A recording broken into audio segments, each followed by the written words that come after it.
So now, andito na ako sa workplace ko. If you can see, workplace ko yan. Mukha lang ganyan. Sinusundo kami ng ambulance kasi yung sasakyan namin walang sticker. Hindi ko pa alam problema. Pero hindi gumagana yung sasakyan namin. Parang may something sa makina. So, yes. Kaya nagpapasundo kami sa ambulance. Malayo-layo pa rin naman kasi yung gate sa building ng clinic namin. Kaya, iyon. So, I'm here na outside the ambulance. So, here nakarating na ako ng clinic. And this is our clinic only. And that's my workmate, Egyptian and Indian guy. And this is the main entrance. Sobrang liit lang nito kasi nga 911 facility lang to and clinician. Pwedeng isang pasyente lang or sunod-sunod ganun. O, diba? Sobrang liit. Naka-turn off na agad ang lights kasi matutulog na agad. Ano ba naman to?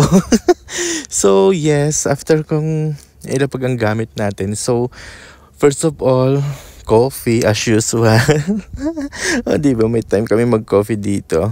May time kami mag-breakfast habang nagbabasa ng mga emails and so whatever. And that's it. May coffee only. Coffee and coffee mate lang. Hindi na ako nag-sugar kasi nga tumataas ang sugar natin. And base sa nabasa ko, coffee mate is not also good for people with hyperglycemic index. Ganyan yan. Kaya may ganon. So, ayan.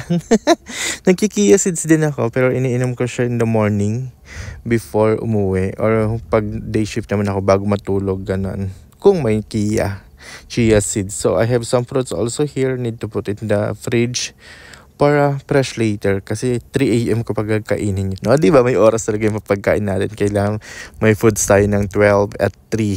So, ayan. May food pa naman ako ng 12. Kwan yun, boiled egg lang naman. And 3 AM is fruits. Kasi yun yung mga oras na nagugutom eh. Eh, bakit ba? So, ayan, coffee. I'm using also hot water sa chia seeds. Kasi wala lang. Tinatamad na ako pumunta sa dispenser, mga ng tubig. And ayan. So, here, habang nagko-coffee tayo, I'm fixing my camera pa. Diba? Ano kaya to? So, I'm going to check my emails and our census kung may pasyente kasi magre-report nga every 12 midnight para hindi na mag-check later pag walang pasyente. So wala kaming pasyente for today's video for 2 days. 5 days nang walang pasyente or hindi naman pasyente yung makakasama ko. I do not know lang. Kasi minsan kasi nagbibigay nilang ng gamot and ako kasi nililista ko lahat ng pasyente ko, even gamot lang or headache or anything. Basta pumasok ng clinic, pasyente na yan.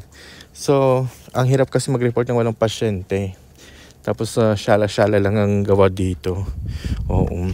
So, mag-check din tayo ng emails kung may important emails. Ginagawa naman agad. Pero pag wala, di wala. Anong gagawin natin? Alam nga, pilitin natin may gawin. Kung wala naman pinapagawa, diba?